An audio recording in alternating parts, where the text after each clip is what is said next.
Marge Kinney again here.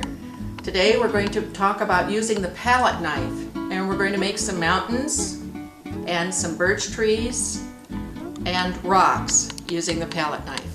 Okay, enjoy!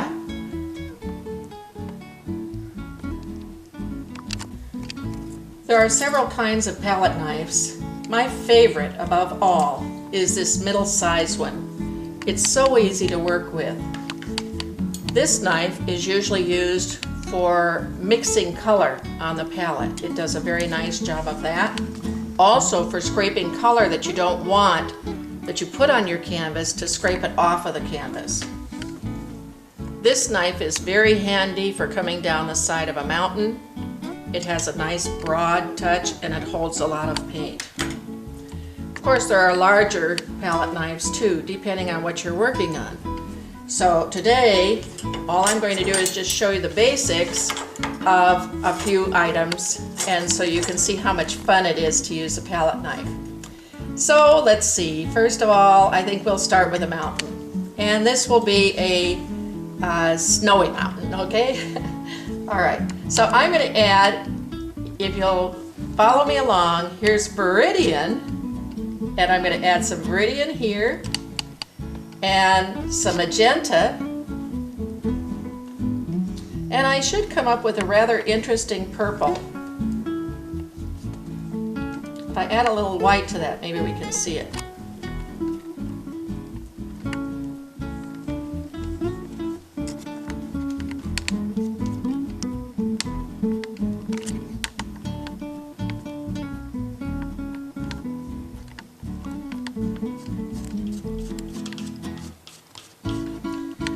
You know, that's coming out almost alizarin. I'm going to have to stop here for a minute and run and get my magenta. Will you excuse me for a minute? Thank you.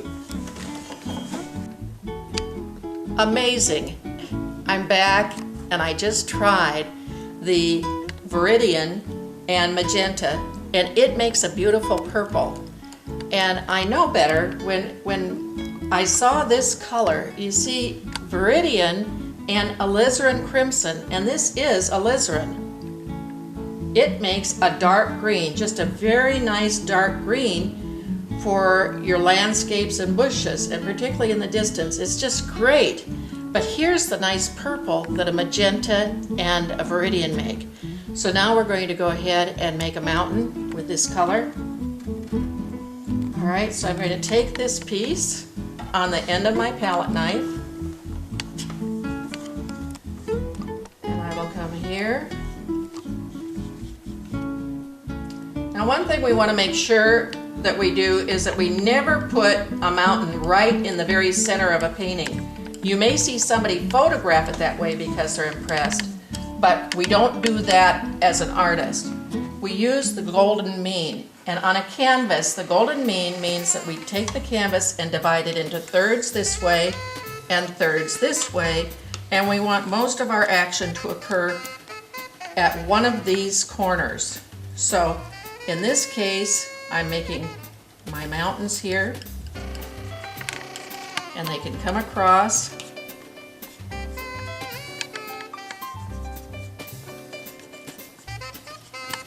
Now, I mentioned in one of the other lessons that the Chinese say that if you have a mountain that goes downhill off the edge of the canvas, it makes for sad painting. So usually I keep my mountains going up on the side of the canvas.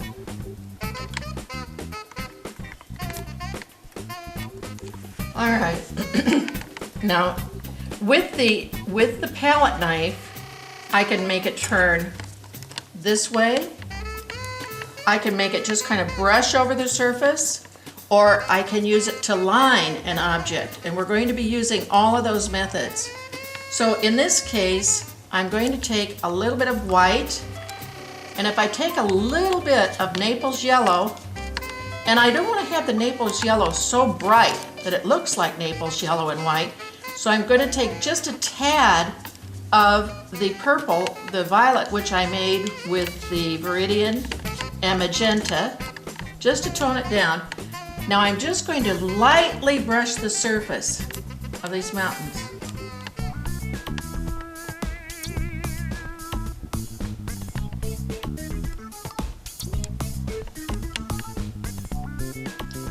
So I'm doing the front side of the mountain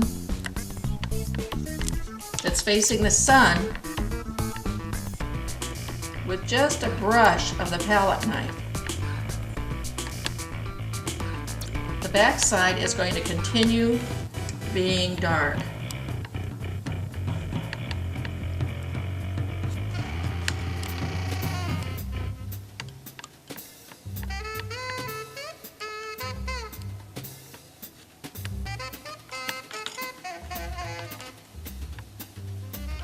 Okay, I can finish the base of that mountain just by coming down here.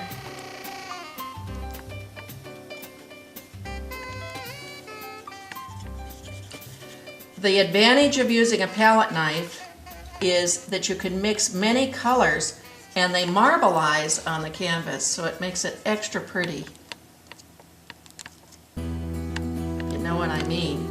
That's how we say it in Indiana. I was born in Indiana, but I've lived in California for most of my life. All right, now if I were going ahead and I made some bushes, if I was going to make some bushes, I would use that alizarin crimson with a little bit of green. And I just come along here using the point of the canvas, the point of the palette knife, and it would make bushes so quickly.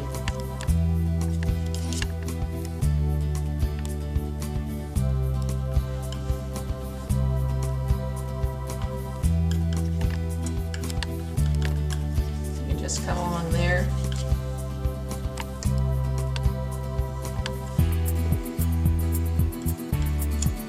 Okay, if I were making the desert plain, come along here. There's a little bit of snow on this ridge. I just come along here. Notice I can turn my palette knife from side to side, and it works so well no matter what direction I put it. And again, it mixes with the other colors, so it makes it quite exciting.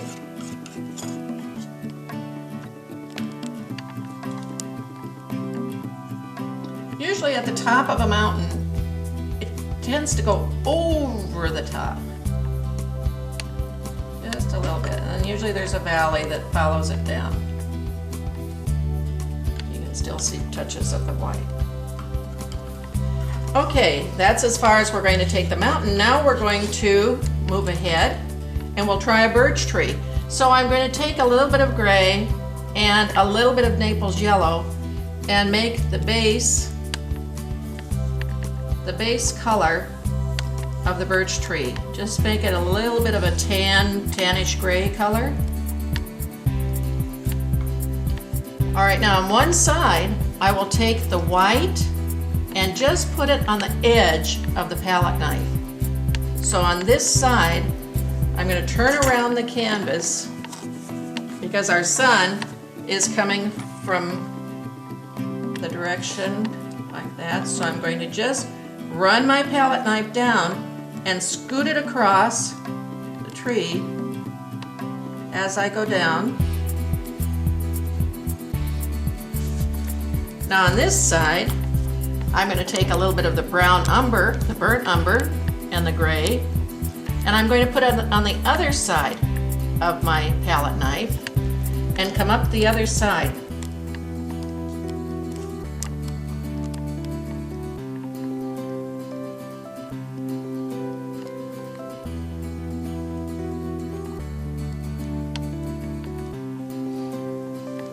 So see, it didn't take much effort. Now the other thing with little birch trees is that they have a lot of little twigs. So again, I take the colors, and the bottom side of the twig would be darker because it's usually the shadow, and I put it towards the center of the trunk, not everything coming out the side, so it looks like your tree is cut in half. But a little limb will come out this way, and then it has little pieces that sprig off of that. So again, you start in the center of the tree.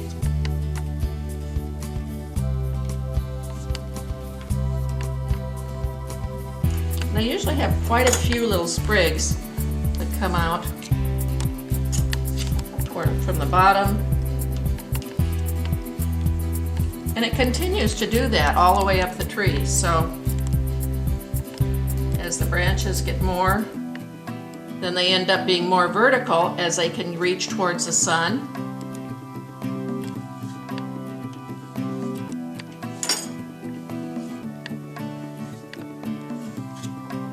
But again, you can make them come out as many as you want.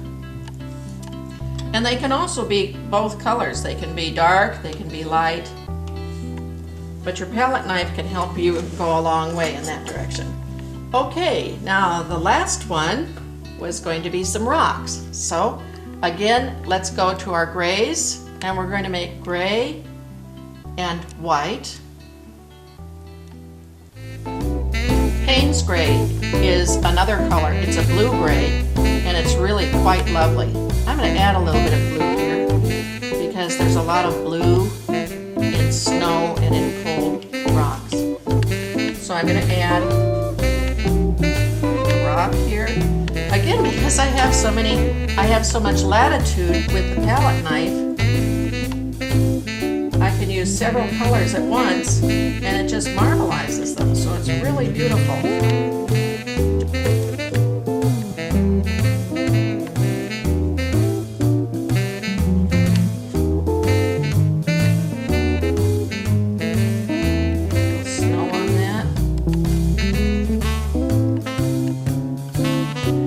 See, the main thing I wanted to show you today is just that you turn your palette knife from one side to the other, and that's what makes it so nice. Now if we were to come across here, again I can just scrape across. Usually if there is a lake coming across a mountain range, most of it, because it would have some reflections, would come vertically down, like so.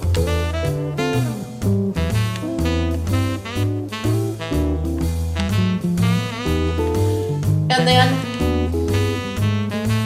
the lines would come crossways. And that's what would give you the effect of the water. See, if we added, again I'm using alizarin and viridian. And if I add some trees here,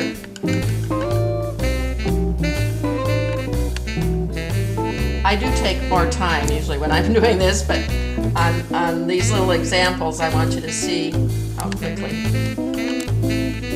you can move along.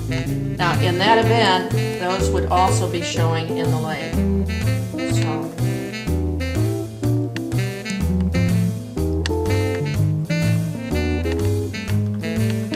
And then your water lines would go across those. Give the feeling of the lake.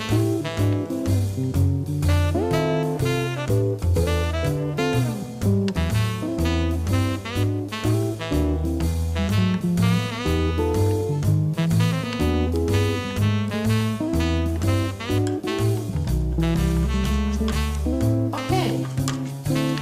That's more or less the idea of how you would approach using a palette knife.